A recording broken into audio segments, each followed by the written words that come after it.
بسم الله الرحمن الرحيم.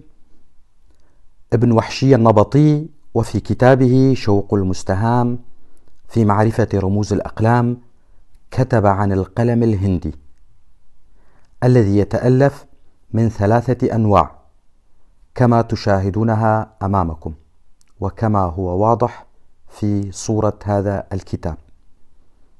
ويتبين من هذا القلم أي القلم الهندي أن الأبجدية التي يكتب بها العرب والأعداد التي يكتبون بها هي هندية وليست عربية، بالرغم من محاولات العرب على إظهار أنفسهم بأنهم هم من اخترعوا هذه الأبجدية والأعداد وإيهام الشعوب الأخرى بذلك، إلا أن كتاب ابن وحشية يؤكد بطلان ادعائهم هذا.